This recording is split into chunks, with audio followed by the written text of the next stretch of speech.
जय संविधान जय भारत। मी ॲडव्होकेट हर्षवर्धन नाथभजन या माध्यमातून तुमच्याशी संवाद साधण्याचं महत्त्वाचं कारण हे 17 मे 2023 लाच केंद्र शासनाकडून तिसऱ्यांदा सचिव पदासाठी भरती करण्यात आलेली आहे।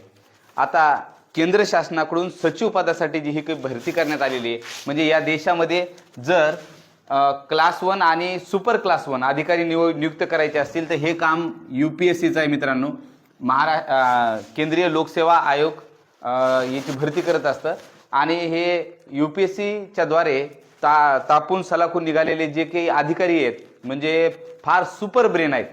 ग्रॅज्युएट झाल्यानंतर हा मुलगा विद्यार्थिनी 2-2, 5-5 वर्ष UPSCची तयारी करतो। तयारी केल्यानंतर रात्रंदिवस एक करून म्हणजे प्रचंड मोठा अभ्यास करून त्याच्यातून त्याचं निवड होते।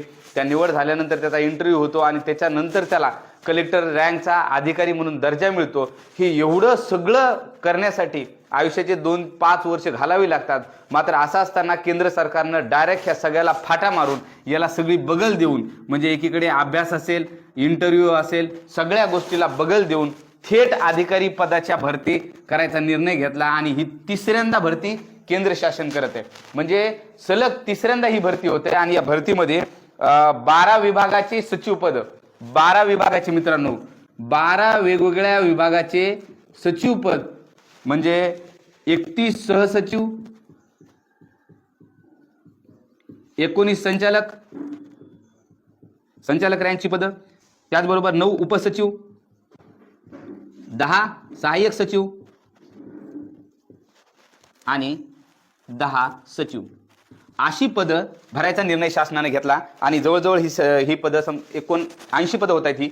तर ही सगळी सुपर क्लास 1 अधिकाऱ्याची पदं आहेत ज्या पदासाठी UPSC मार्फत जो कलेक्टर रँकचा अधिकारी व्हायचा हा कलेक्टर रँकच्या अधिकाऱ्याचं 10-20 वर्षानंतर 30 वर्षानंतर प्रमोशन व्हायचं आणि ही प्रमोशन मधून नियुक्त व्हायची पदं ही सगळी पदं प्रमोशन मधून भरल्या जायची। वेगवेगळ्या मंत्रालयातली अपर दर्जाची पदं आहेत आणि हे करत असताना मोदी सरकारनं डायरेक्ट ही पदं थेट मुलाखती विना म्हणजे कुठल्याही परीक्षेविना घ्यायची ठरवलेली आहेत। आणि मग जर असं असेल तर UPSCचा अभ्यास करणारा जो आमचा विद्यार्थी आहे जो डोळ्यामध्ये तेल टाकून रात्रंदिवस अभ्यास करतोय त्याचं काय भविष्य असणार आहे त्याच्या तोंडाला पान पुसायचं काम या सरकारने केलेलं आहे। आणि हे करत असताना डायरेक्ट जे त्यांच्या मर्जीतली लोक आहेत म्हणजे उद्योगातली असतील, व्यवसायातली असतील, त्यांच्या मर्जीतली लोक, कुठलाही अनुभव नसणारी लोक ह्या लोकांना डायरेक्ट नियुक्त करायचा निर्णय केंद्र सरकारने घेतलाय आणि म्हणून ह्या निर्णयाचा आपण धिक्कार करायला पाहिजे, जाहीर निषेध करायला पाहिजे। असं असताना सुद्धा या देशातील बेरोजगार मोठ्या प्रमाणातून रस्त्यावर उतरलेले दिसत नाहीत किंवा याचा विरोध करताना दिसत नाहीत।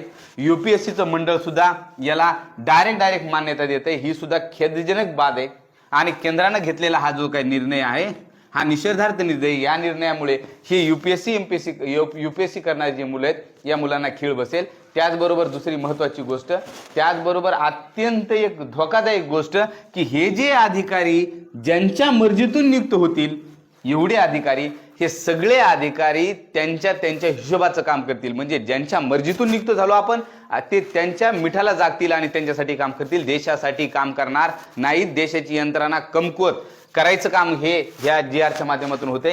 हे UPSCतून जो विद्यार्थी निघालेला आहे हा गुणवत्तापूर्ण विद्यार्थी आहे।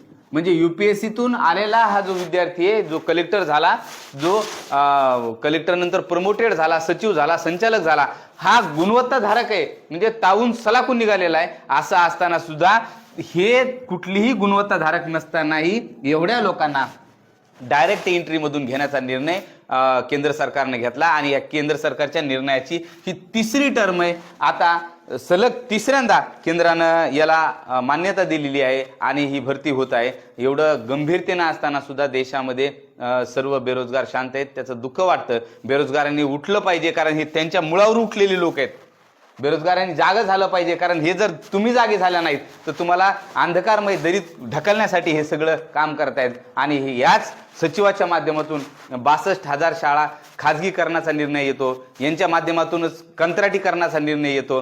आज थेट शिक्षकापासून शिपायापर्यंतची पदं कंत्राटी केलेली आहेत, इंजिनियर पासून मंत्रालयातली लिपिकपर्यंतची पदं कंत्राटी केलेली आहेत। इतके भयंकर निर्णय येत आहेत म्हणून आपण जागं झालं पाहिजे आणि आज परत एकदा क्रांतीची हाक दिली पाहिजे आणि ह्या लोकांना वेळीच धडा शिकवला पाहिजे। जर व्हिडिओ आवडला तर नक्की शेअर करा। धन्यवाद। जय संविधान जय भारत।